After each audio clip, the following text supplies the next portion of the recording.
क्या Indian economy China पे dependent है? एप्पल के आईफोन्स इंडिया में प्रोड्यूस होने लगे हैं, बहुत ही बढ़िया। चाइना विड्रॉ कर लेती है अपने 300 इंजीनियर फॉक्सकॉन की फैक्ट्री से, और इंडिया में प्रॉब्लम हो जाती है क्योंकि ये जो चाइनीज टेक्नीशियंस हैं यही ट्रेन करते हैं Indian manpower to roll out these दीज आईफोन्स। Of course they are trying के Vietnamese experts and Taiwanese experts आएंगे टू फिल द गैप, पर डेफिनेटली प्रोडक्शन तो स्लो डाउन हो ही जाएगी ना। और इतना ही नहीं, अगर चाइना चाहे तो इंडिया में एप्पल की मैन्युफैक्चरिंग पूरी बंद कर सकता है, क्योंकि यहाँ पे तो सिर्फ असेंबली होती है, ज्यादातर पार्ट्स तो चाइना से ही आते हैं यहाँ पर।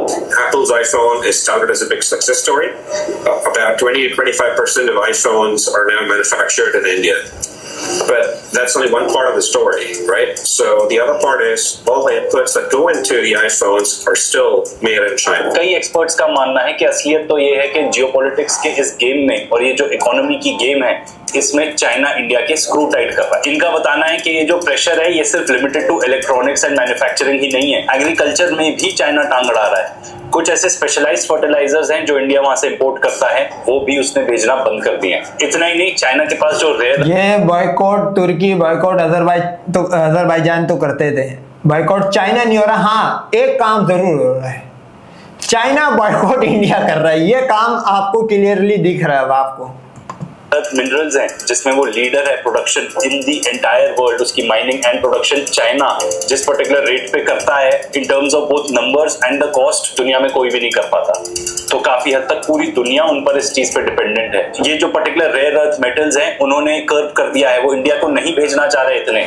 इससे हमारे देश में जो कार की प्रोडक्शन है, ऑटोमोबाइल इंडस्ट्री है, वो ही बहुत बुरी तरह हर्ट हो जाएगी, खास तौर पे ईवी प्रोडक्शन। तो ये इंडिया अपने मुल्क में बनाता है क्या है? बस सारे पार्ट तुम बाहर से मतलब बुला के या मंगवा के असेंबल कर रहे हो, तो तुम अपना क्या बना रहे हो भाई? मैंने कहा था ना कि ये हिंदुओं ने समोसे और पकोड़े के अलावा इस दुनिया में जीरो इनोवेशन है। साइंस हो, कोई भी हो, कोई भी चीज हो, इन्होंने बाहर से चीजें मंगवा के असेंबल करके उस पर लिख दिया ब्राह्मोस, उस पर लिख दिया शस्त्री, उस पर लिख दिया भगवान का किसी डल्ले बड़वे का नाम लिख के बोल दिया बाबा ये हमारा है। तो ऐसे नहीं होता बच्चे। अगर प्रोडक्शन बंद होगा तो ऑफ कोर्स जो वर्कर्स हैं जो उस इंडस्ट्री में काम करते हैं उनकी भी जॉब खतरे में आ जाएगी। महिंद्रा ने एक भी ईवी नहीं मैन्युफैक्चर की है विदाउट चाइनाज BYD। इतना ही नहीं, जो चाइनीज सप्लायर्स है वो क्या कह रहे हैं इंडियन कंपनीज को कि आप हमसे पूरी फुली बिल्ट मोटर्स ही खरीद लो, हम रेयर मैग्नेट्स नहीं दे सकते, कोई बात नहीं, पूरी फुली बिल्ट मोटर्स हमसे ले लो। अरे यार, तो इससे वही प्रॉब्लम हो जाएगी ना जो हमारा देश ऑलरेडी फेस कर रहा है कि यहाँ पे तो कुछ बन नहीं रहा खास, चीजें बाहर से आती हैं, यहाँ असेंबल हो जाती हैं। बस ये जो प्रॉब्लम है ये और बढ़ेगी ही अगर ऐसा हो जाता है तो। और इससे अब आप नोट करो, ये वो असेंबलिंग हो रही है, सही है, ये इंडियन लग रहे गाय के दूध पीने वाली पजीतने, तो इन्होंने अपना क्या बनाया? कंपोनेंट खुद क्यों नहीं बना पाए भाई? ये चलो मैं ये नहीं बोल रहा कि इनको टेक्नोलॉजी इनके पास होगी, वो तो इनका बाप भी नहीं मतलब इस चीज को बना सकता, लेकिन एक होता है कि वो कंपोनेंट आप जब मंगवा लेते हो तो उसको कॉपी करके, सही है, आप खुद बनाने की करो जैसे कि चाइना करता है। ये तो वो भी नहीं कर पा रहे भाई। लोकल जॉब्स हैं वो भी कट हो जाएंगे। जहां तक रेयर अर्थ्स का सवाल है तो इंडिया के पास भी रेयर अर्थ्स हैं, ऐसा नहीं है, पर हमने कभी इतनी टेक्नोलॉजी ही नहीं डेवलप की कि हम उनको जाके माइन कर पाए। उनको माइन करना होगा, उनको रिफाइन करना होगा, एंड ये जो टेक्नोलॉजी है ये सबसे ज्यादा चाइना ने ही डेवलप की है। और अब ये जो पर्टिकुलर रेयर अर्थ्स हैं ये तो ऑलमोस्ट हर इलेक्ट्रॉनिक में यूज होते हैं आज के डेट में। इंडिया के पास ना तो टेक्निकल नो हाउ है कि भाई ये एग्जैक्टली होगी कैसे ये पर्टिकुलर माइनिंग, ना जहां पे ये माइन हो सकती है वहां पे अच्छा इंफ्रास्ट्रक्चर है। और इंफ्रास्ट्रक्चर की तो बात ही मत करो भाई, हमारे यहाँ पे तो मार्वल्स बन जाते हैं, 90 डिग्री ब्रिज बन जाती है हमारे यहाँ। एक ब्रिज ऐसी बन जाती है जो सीधे जाके एक बिल्डिंग से ही टकरा जाती है। हमारे यहाँ पे जो नए एक्सप्रेसवे बने हैं पता नहीं कैसी प्लानिंग के साथ बने हैं, उसके अंदर तो एकदम पानी ऐसे बहता जा रहा है, वेनिस ही बन जाता है। और कुछ हमारे ऐसे पॉलिटिशियंस हैं जो दिल्ली को वेनिस से कंपेयर कर रहे हैं, ये सुन लीजिए। वेनिस गए आप? मैं नहीं गया, मुझे मौका नहीं मिल पाया। मैं भी नहीं गई। मौका नहीं, तेरे को वीजा ही नहीं मिला होगा। आजकल बम्बू दिया हुआ यूरोपियन यूनियन ने इंडियंस को, भगा रहे पजीतों को। जब वो रिवर जो दिखती है और उस पे वो जो बोट चलती है, क्या है वो? नदी है, वो भी नाला है, वो नाला है, दिखने में लगता है कि रिवर है। हमारे जितने नाले चल रहे हैं वो नदियों से भी बड़े बड़े हैं। बेसिक काम यार ये इनके धर्म ने इनको कहाँ फंसा दिया। नाला, गोबर, पेशाब, ये इनकी जिंदगी है। एक हिंदू की basic need, basic life need जो होती है वो नाला, गोबर और पेशाब है। सही है, और नाले में डुबकियां मार के अपने आप को साफ करना, ये एक बेसिक हिंदू, एवरेज हिंदू की मैं आपको बता रहा हूँ, डेली नीड भी है। और उन नालों को हम कहीं उठा के नहीं लेके जा सकते, वो गिरेंगे जाके यमुना जी में। यमुना जी में गिरना, क्योंकि इतना वाटर फ्लो आप कहाँ लेके जाओगे? इतने बड़े बड़े नाले, पूरी दिल्ली में जितना पानी आता है। शुक्र है इन्होंने नाले और दरिया को ये नहीं बोला कि ये सीता माता ने फिंगरिंग करी थी वहां से बहते हुए आ रहे, ये पवित्र पानी है। सीवेज के माध्यम से ही। Are you burning money with Facebook ads? There is a better way. Introducing Syncmatic. First, निकलता है। रोड कंस्ट्रक्शन जो बेसिक सिविल इंजीनियरिंग मानी जाती है, उसके स्किल्स भी लगता है लैकिंग है हमारे देश में। ये देख लो, एक बारिश में कितनी रोड खराब हो जाती है। न्यूली बिल्ट रोड, नई रोड बनती है, लोग उसको हाथ से उखाड़ लेते हैं। एयरपोर्ट जैसे प्रेस्टिजियस इंफ्रास्ट्रक्चर भी नहीं छोड़े, जरा बारिश होती है और पानी लीक होने लग जाता है। तो कहां से ये रेयर अर्थ की माइनिंग हम कर पाएंगे? सबसे पहले तो कर पाएंगे कि नहीं, is a question. Second is किस कॉस्ट पे कर पाएंगे? देखिए, कॉस्ट बहुत इंपॉर्टेंट है, क्योंकि एज अ बिजनेस आप तो वहां से लोगे ना जहां पे सबसे सस्ता होता है। तो क्या हम यहाँ पे उतनी अच्छी टेक्नोलॉजी डेवलप कर पाएंगे जैसी चाइना में बनी है? आई रियली डाउट इट, पर ट्राई करना तो बनता ही है, because rare earths is the commodity of the future and the present. हम इंडिया की कहां बात कर रहे हैं, अमेरिका को ही देख लो, वो अपने जो F-35 है, उनके बिलवेड F-35 जो इजराइल को देते हैं, जो जाके गाजा में जेनोसाइड कर रहे हैं जिस चीज से, वो मैन्युफैक्चर नहीं कर पाएंगे अगर चाइना से ये रेयर अर्थ्स नहीं आए तो। और जहां तक एयरक्राफ्ट मैन्युफैक्चरिंग की बात की जाए, तो इंडिया में तेजस बनने वाला था वो जेट, वो क्यों डिले हो गया? क्योंकि हमारे पास खुद का बनाया हुआ जेट इंजन नहीं है, हम दूसरों पे डिपेंडेंट है। अगर दूसरा चाहे तो हमारी मैन्युफैक्चरिंग तेजस की खत्म ही कर सकता है, जो आप देख सकते हो। जीई से डील थी कि वहां से जेट इंजन आएंगे। आज तक हिंदू असेंबल इन इंडिया और मेक इन इंडिया का फर्क नहीं समझ पाया है। ये समझते असेंबल कर लो मेक इन इंडिया हो गया, क्योंकि इनको बताया यही गया है भाई, इनको बताया यही जाता है कि ये जो जहाज है इसके ऊपर भगवान की राम जो अपनी बीवी नहीं ला पाया उसके नाम का नारियल फोड़ो तो वो सही हो जाएगा। देख लो फिर पाकिस्तान ने हवा में फोड़ दिए। तो इनको ये फर्क ही नहीं पता, इस चीज का डिफरेंस ही नहीं पता कि मेक और मेड में कितना फर्क है। सॉरी, मेक में और असेंबल में हो गए तो हमारे तेजस जेट्स भी डीले हो गए। चाइना, रशिया दोनों अपने जेट्स बना चुके हैं। चाइना के पास तो J-10C है जो कि बहुत टॉक्ड अबाउट है आज के डेट में। वहां पे कौन सा इंजन यूज होता है आप गूगल करके देख लेना। सिमिलरली रशियन जो जेट्स हैं उसमें भी गूगल करके देख लेना, रशिया का ही जेट इंजन यूज होता है। आजकल मॉडर्न वॉरफेयर में क्या चीज यूज हो रही है? ड्रोन्स सबसे ज्यादा। तो जहां तक ड्रोन्स की बात की जाए, 70% ऑफ कंपोनेंट्स जो इंडियन मेड ड्रोन्स में यूज होते हैं ना, वो कहां से आते हैं? चाइना से आते हैं। खासतौर पे जो मोटर्स हैं जो ड्रोन्स में लगती हैं, जो बहुत ही ज्यादा इंपॉर्टेंट है क्योंकि वो लाइट वेट होनी चाहिए, साइलेंट होनी चाहिए, एफिशिएंट होनी चाहिए, ये सारी की सारी मोटर्स चाइना और ताइवान से ही आती हैं। ड्रोन के अंदर कैमरा या पेलोड जो होता है, that accounts for 60 to 70% of a drones cost, और ये भी पूरा इंडिया में इंपोर्ट ही होके आता है। यहाँ पे कोई एक्सपर्टीज है ही नहीं बनाने की। तो आप क्लियरली कह सकते हो कि जितने भी ड्रोन्स यहाँ आते हैं, and I would even include जो इजरायली पर्टिकुलर ड्रोन्स है, उसमें भी ये कहा जाता है कि पार्ट्स आ जाते हैं यहाँ पे, बस असेंबली हो जाती है और पैकेज करके वापस चले जाते। और भाई ड्रोन्स एंड इजरायलीज की तो बात ही मत करो। गाजा में जेनोसाइड करने के लिए इजरायलीज पता है रेट्रोफिटेड चाइनीज ड्रोन्स ही यूज कर रहे हैं।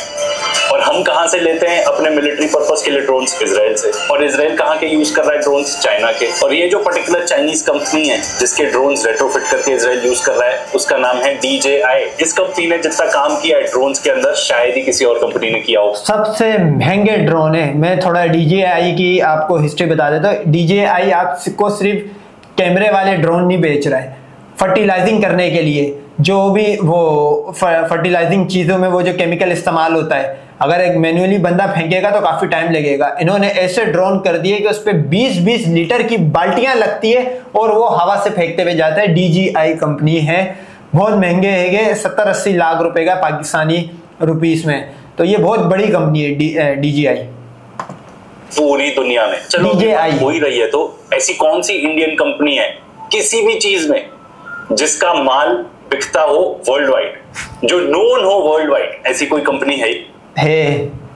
वो कौन सा? हिमालय तेल। ऑयल बेचते हो तुम लोग, ऑयल बेचते हो, मसाले बेचते हो, जो कि तुम बेचते थे। इसके अलावा तुम जीरो, लुल बटा सन्नाटा, जीरो इनोवेशन है हिंदू की दुनिया में आने के बाद। इनफैक्ट आई चैलेंज यू, आप कोई भी इलेक्ट्रॉनिक्स की कंपनी देख लो जो इंडियन मैन्युफैक्चरर हो, बोट, हैमर, नॉइज, आप जरा जाके इन पर रिसर्च करना, ये अपना मटेरियल एक्चुअली कहां से बनवाते हैं? सब कुछ चाइना से ही बन के आता है, ये तो सिर्फ वाइट लेबलिंग करते हैं। इनफैक्ट मोकोबारा जो एक फैशन कंपनी है, उस पे भी सेम एज लाइक पाकिस्तान से जो मुझे देख रहे, जो रोनिन और आपको रियलमी शोमी दिख रहे, इस पे लिखा हुआ है मेड इन पाकिस्तान, बट ये मेड इन पाकिस्तान नहीं है भाई, ये सिर्फ असेंबल हो रहा है यहाँ पे। और रोनिन जो है वो बन के वहां से आ रहा है, रोनिन जो कंपनी है बन के चाइना से आ रहा है, वो सिर्फ उस पर ब्रांडिंग अपनी कर रहे, क्या रोनिन। इसी तरह जो चाइनीज बाइक हैगी उस पर लेबलिंग आप अपने नाम की कर रहे हो, लेकिन असेंबल बेशक पाकिस्तान में हो रही हो, लेकिन उसके सारे पार्ट्स बन के चाइना से आते हैं। तो हम तो इस बात को समझ जाते हैं, ये जो अड़वे लड़ वक्त है जो सीता की फटी सी से निकले हुए, वो बोलते हैं नहीं नहीं नहीं मेक इन इंडिया है, सब कुछ इंडिया में बन रहा है, तो ले फिर बना ले, इंडिया भी रोक दी तेरी प्रोडक्शन। डले हैं कि भाई वो भी व्हाइट लेबलिंग ही करते हैं, क्योंकि बात सिंपल है, एज अ बिजनेस अगर आप कहीं से सोर्स कर रहे हो रॉ मटेरियल तो आपको सबसे सस्ता चाहिए। आप ये नहीं देखोगे कि इंडिया से बन रहा है, वो कहां से बन रहा है, एंड सबसे सस्ता चाइना ही बनाता है, क्योंकि सिंपल बात है, इकोनॉमीज ऑफ स्केल। आप जितनी ज्यादा वॉल्यूम में बनाओगे आप उतना सस्ता प्रोड्यूस कर पाओगे। एक सेक्टर जो इंडियंस के लिए गर्व की बात होनी चाहिए वो है हमारी फार्मा इंडस्ट्री। पर यहाँ पे भी जितने जेनेरिक ड्रग्स बनते हैं ना, उसके सारे जितने भी फार्मा इंग्रेडिएंट्स हैं ज्यादातर चाइना से ही आते हैं। ऐसे ही नहीं चाइना को बोला जाता वर्ल्ड्स फैक्ट्री। आप यही देख लो टैरिफ वॉर के दौरान क्या हुआ, हमने तो भाई MBS जिसको अमेरिका का सबसे करीब बोला जाता है, और जिसको बोला जाता है कि MBS ही असल में जो भी अमेरिकन प्रेसिडेंट आता है उसको मतलब अपने हाथ से नचाता है, तो वो ये बोलता है कि दुनिया अमेरिका के बिना जी सकती है, दुनिया चाइना के बिना नहीं जी सकती। भाई चाइना को आप तबाह कर ही नहीं सकते। चीज पर पूरी वीडियो बनाई है, अमेरिका को झुकना पड़ा, क्योंकि सारी चीजें जो अमेरिका में कंज्यूम होती हैं ज्यादातर इंक्लूडिंग आईफोन वो चाइना से ही बन के आती हैं। तो टिम कुक ही पहुंच गए होंगे ट्रम्प के पास, भाई साहब क्या कर रहे हो, हमारी कंपनी बंद हो जाएगी ऐसे करोगे तो, हम अमेरिका में आईफोन ही नहीं दे पाएंगे। आप लोग भले ही चाइना को गाली देते रहो, हमारे नेता लोग भले ही चाइना को गाली देते रहे, फर्क नहीं पड़ता। असलियत ये है कि हमारा उनसे ट्रेड डेफिसिट $100 बिलियन तक छू चुका है। हमारे यहाँ पे जो लैपटॉप, सोलर पैनल, एंटीबायोटिक्स, यान, लिथियम आयन बैटरीज, जितना भी ये सब सामान आता है ना, इसका 80% चाइनीज फर्म्स ही सप्लाई करती हैं इंडिया में। 2019 से 2024 तक इन 5 सालों में इंडिया का जो एक्सपोर्ट है ना टू चाइना वो स्टैग्नेट रहा है, मतलब ऑलमोस्ट उतना ही रहा है, अराउंड 16 बिलियन एनुअली। मतलब हर साल 16 बिलियन यहाँ से उधर जाता है, चेंज भी नहीं हुआ। पर जो चाइना से यहाँ पे आता है माल वो 70 बिलियन से 100 बिलियन तक पहुंच चुका है। मतलब 5 साल में हमारा जो उनसे ट्रेड डेफिसिट है वो $387 बिलियन है। क्या बात कर रहे हो आपके चाइना को बॉयकॉट करो, अगर आप सोचते हो बॉयकॉट। यार मैं आपको इसकी वीडियो में दिखा देता हूँ कि इंडिया की इस टाइम क्या औकात है। ये इसने रोड का माइक पहना हुआ, ये एक ऑस्ट्रेलियन कंपनी है, सही है भाई, और मैं आपको लिख के देता हूँ रोड के अंदर जो कंपोनेंट्स यूज हुए वो चाइना से आए, मैं लिख के देता हूँ। चाइना या ताइवान पपेट वपेट ये सारे वही है, चाइना ही। मैंने जो माइक पहना हुआ है ये तो माशाल्लाह असेंबल ही चाइना में हुआ है। तो चाइना ही इनडायरेक्टली या डायरेक्टली आप देखो कोई भी प्रोडक्ट बन रहा है मार्केट के अंदर, उसके अंदर चाइना का मतलब कंट्रीब्यूशन ना हो तो वो प्रोडक्ट बनता ही नहीं है, चाहे कहीं भी आप चले जाओ करने का। तो एक तो बहुत सारी रोजमर्रा की चीजें जो आप यूज करते हो वो यूज भी ना कर पाओ। दूसरा, जो भी चीजें आप कंज्यूम करते हो चाइना से नहीं आएंगी तो कहीं और से आएंगी, तो उसका कॉस्ट कितना होगा, क्या आप दोगे वो एक्स्ट्रा कॉस्ट। इनफैक्ट ऐसे कुछ की सेक्टर्स हैं जिसमें हमारी जो डिपेंडेंस है चाइना पे वो बढ़ती जा रही है। और ये क्या क्या चीजें वो भी देख लेते हैं, electronics, telecom, electrical machinery, chemical, pharmaceuticals, iron steel के products, base metals, plastics, textiles, clothing, automobile, medical, leather, paper, glass, ships, aircraft and remaining. भाई मैं आपको चाइना की डोमिनेंसी एक अपने जो आप मेरे वीडियो देख रहे हो उसके पॉइंट ऑफ व्यू से भी बताओ तो ये जो 2 लाइटें लगी हुई ये भी चाइना की, लैपटॉप भी चाइना का, माइक भी चाइना का। अच्छा ये जो HDMI केबल होगी ये भी चाइना की, कैम लिंक की डिवाइस है इसको बोलता फ्रांस अपनी है, ये भी चाइना के अंदर, पार्ट्स सारे चाइना के। पीछे LED चाइना की, पीछे LED के पीछे जो 2 लाइट्स लगी हुई है ये भी चाइना की। अब मेरे को ऊपर फैन लगा हुआ है उसके अंदर एक वो DC इन्वर्टर मतलब अपना DC फैन होता है, इसके अंदर जो वो बोर्ड लगा हुआ वो भी चाइना का, ऊपर AC लगा हुआ वो भी चाइना का। अब बताओ मैं कहां कहां बचूं, पीछे वाईफाई का राउटर लगा हुआ वो भी चाइना का, मेरे पास आईफोन है वो भी असेंबल इन चाइना, बताओ मैं क्या करूं। डिग्रीज ऐसा यहाँ लिखा गया है, मतलब सारी चीजें क्या रह गया यहाँ पर। मैंने खुद भी नहीं रियलाइज किया था कि हमारी डिपेंडेंस चाइना पे इतनी ज्यादा होगी, ये चीज तो अबे तेरी क्या पूरी दुनिया की, हमारा भी यही हाल है। लो अगर आप चाइना को बॉयकॉट करना चाहते हो ना तो टिकटॉक वगैरह तो चलो ठीक है, टिकटॉक वैसे भी बहुत चल रहा है पूरी दुनिया में, आपका आधा घर खाली हो जाएगा या 80% भी हो सकता है 80%। और जो मेरा तो पूरा स्टूडियो खाली हो जाएगा भाई, इस रूम में कुछ भी नहीं रहेगा, सिर्फ ये रहेगा कि मजदूर घर बना के गया था वो पाकिस्तानी था, और ये कोई गारंटी नहीं कि हो सकता है मैं सरिया जिसका ले रहा हूँ वो भी कोई चाइनीज कंपनी हो। फर्टिलाइजर वहां से आता है जो जिसपे हमारा एग्रीकल्चर भी काफी हद तक डिपेंड करता है, वो भी छोड़ दोगे तो फिर काफी हद तक तो खाना भी गायब हो जाएगा भाई। पर देखिए इतना बुरा मानने की जरूरत नहीं है, चाइना हमसे आगे है, इसमें कोई दो राय तो है नहीं, पर ये हालत ऑलमोस्ट पूरी दुनिया की है, क्योंकि जैसा मैंने आपको बताया सबसे सस्ता माल वहीं से आता है, सबसे हाईएस्ट क्वालिटी भी वहीं से आती है। अगर आपको लगता है, अगर आप अभी भी उस पुराने जमाने के टाइम पे जीते हो कि नहीं सस्ती चीजें ही आती है चाइना से, माल की क्वालिटी तो खराब होती है, तो यही सुन लो कि एप्पल के सीईओ टिम कुक ने चाइना के बारे में क्या बोला।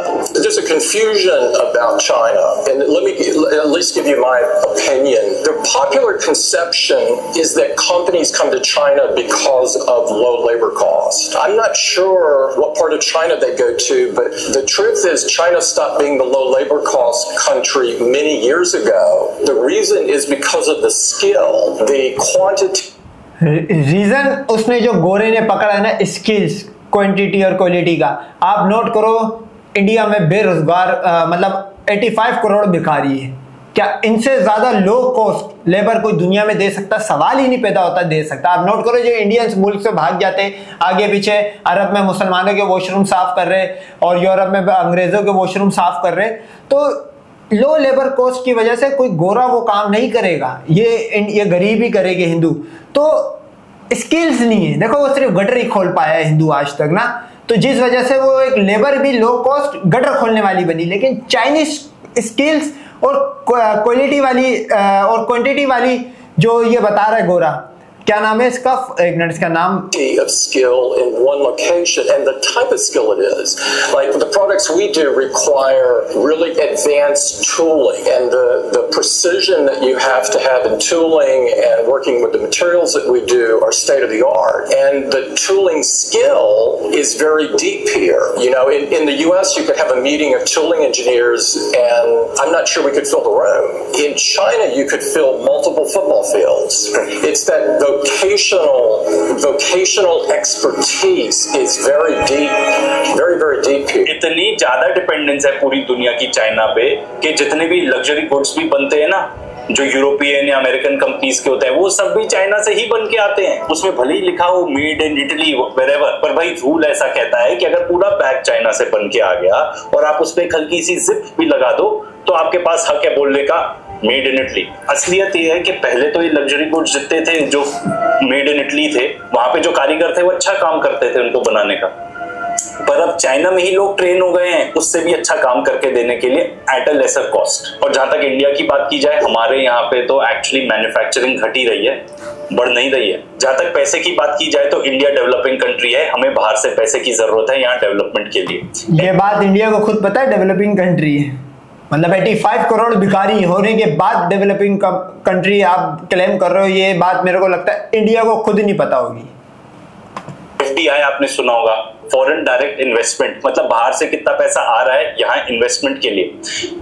पिछले साल में ये जो फिगर है ये 96% घट गया है इंडिया में, 96%। और अब हमें पैसे के लिए भी, फाइनेंसेस के लिए भी चाइना की तरफ ही देखना पड़ रहा है, ऐसा तो हमारी फाइनेंस मिनिस्टर ने बताया। तो चलो this brings us to the main point कि हालात एक्चुअली है ही हैं ऐसे।